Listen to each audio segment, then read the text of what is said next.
In this video, should you quote-unquote invest in a new vehicle, a big heavy diesel 4x4, for example, given the regulatory focus on the environment and the fact that they might just whip the rug out from under the sale of diesel anytime? What's going to happen to the value of your asset if they do that?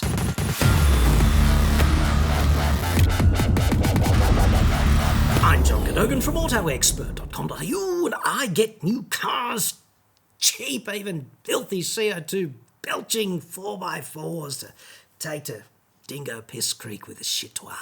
Yes, you know you want to. Where were we? Website, card.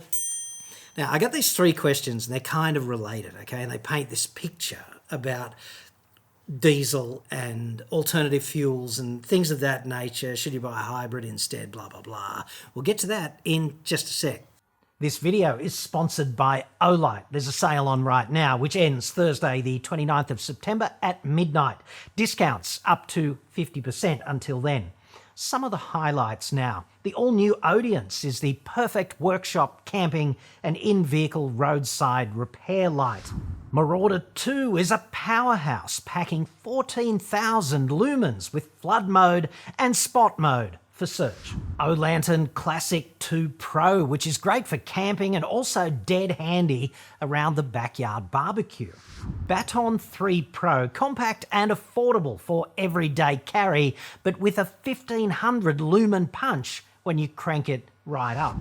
Perrin 2, the right-angle flashlight that morphs seamlessly into a powerful head torch using the included elastic headband rig. And lastly, two new O-knives, the Robato, a Tanto-style 154 chrome moly blade with a rail lock, and the tiny but useful Mini Drever with N690 stainless steel sheepsfoot blade.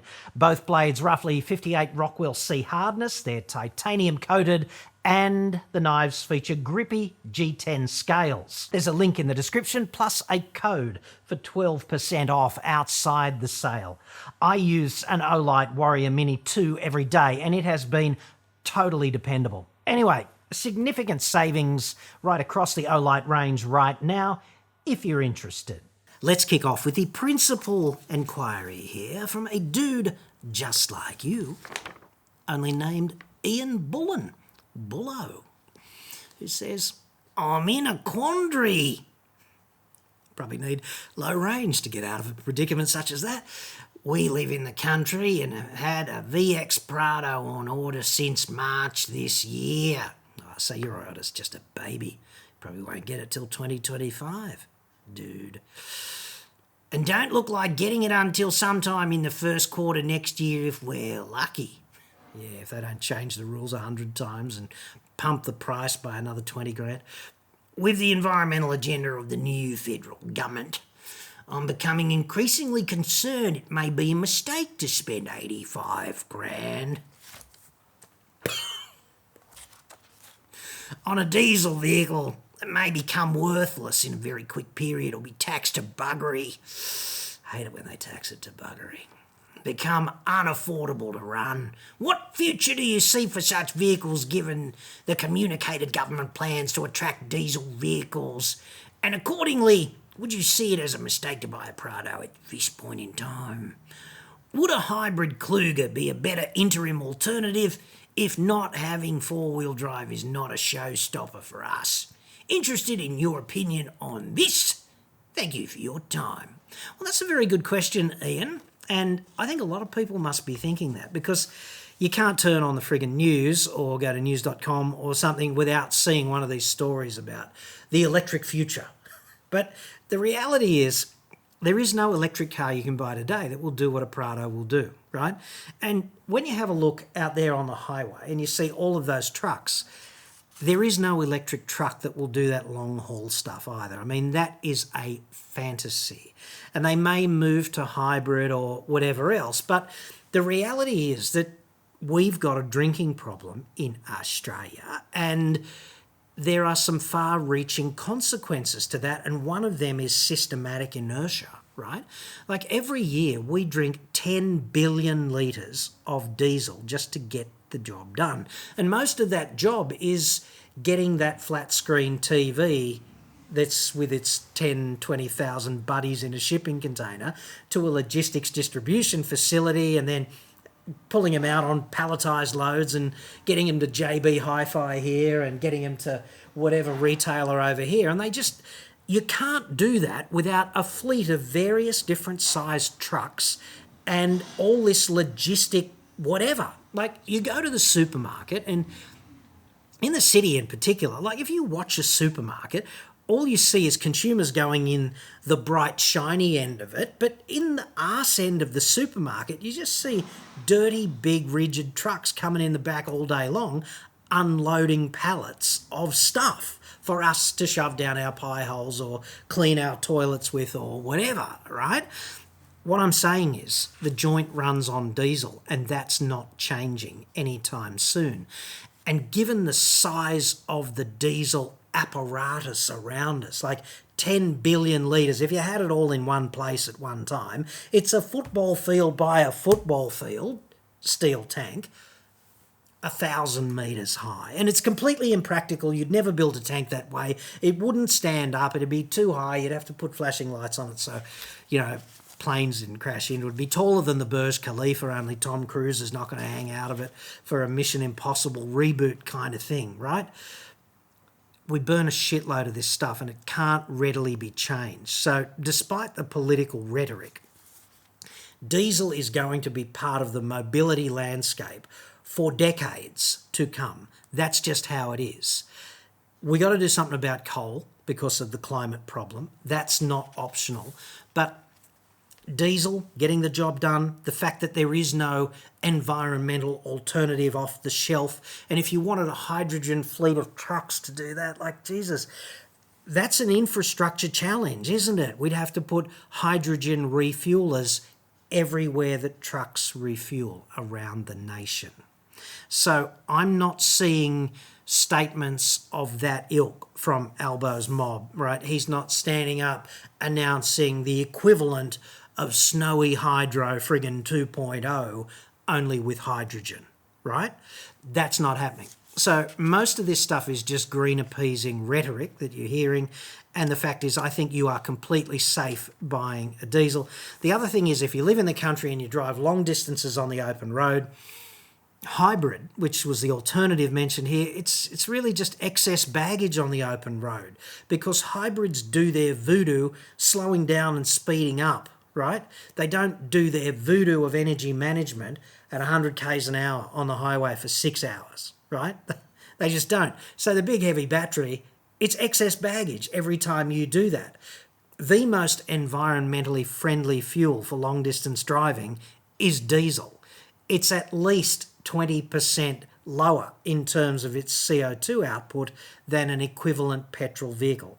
And I know I'm going to get a whole bunch of dickheads in the comments who say, oh, my hybrid is spectacular on the highway. Yeah, they're reasonably fuel efficient on the highway because they've got Atkinson cycle engines, but the hybrid system is not doing its voodoo on the highway. It's not, okay? And therefore, a hybrid's place, when you think about maximum fuel efficiency benefit, is in built-up areas, urban driving.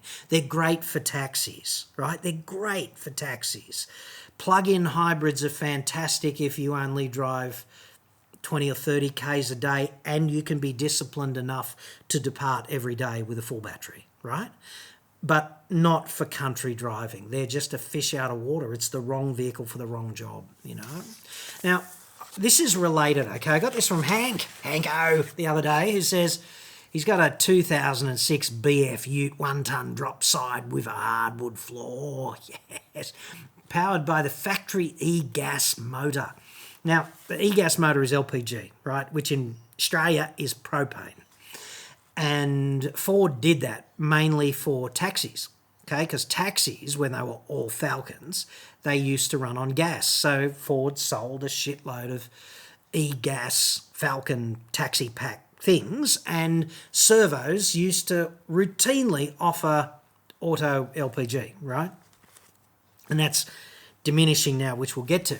Hank goes on and says, in the last 6 months, 3 local servos stopped supplying LPG at the Bowser.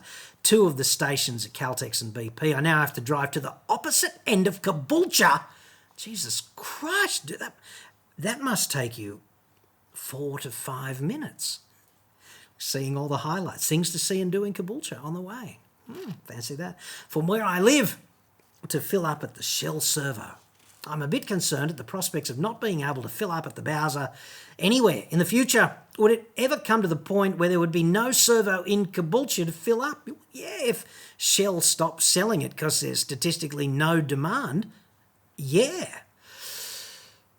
My ute has done only 126,000 kilometres. That's in 16 years. Dude, you hardly drive. I've had it from new and I really love it. And there's nothing wrong with that, Hank. Should I resort to selling it? And if so, would I only get a pittance for it because of the gas-only setup? Well, yeah, and because it's 16 years old. Or is it safe enough to keep it? We'll get to that. What I'd do is I'd figure out where auto LPG is available and how far away that is from you and mark the top 6 or 8 locations. And if you can still get it, and it's reasonably proximal, then just go for a little bit of a drive once a fortnight or something, because you're only filling up once a fortnight at the amount you drive. It's not like you're filling up twice a day or anything. I'd love to hear you on this. Maybe not if I've sent you up and so I've represented your position badly, Hank, but it's always dangerous when you give something to a journalist and say, I'd love to hear what he thinks. If you have the time to address a trivial matter such as, I don't think your problem is trivial, Hank. I don't, dude. I'm just beginning to be troubled by this as I'm an old age pensioner and I haven't got the money to splash on another vehicle. Do I keep it or should I sell it? Keep it! Keep it, Hank, I say. Keep it. Just make a little map of the servos currently stocking auto LPG and take yourself out for an entertaining little drive, even if it's for as much as 15 or 20 minutes to the next one. And that's only when the Shell servo folds, dude.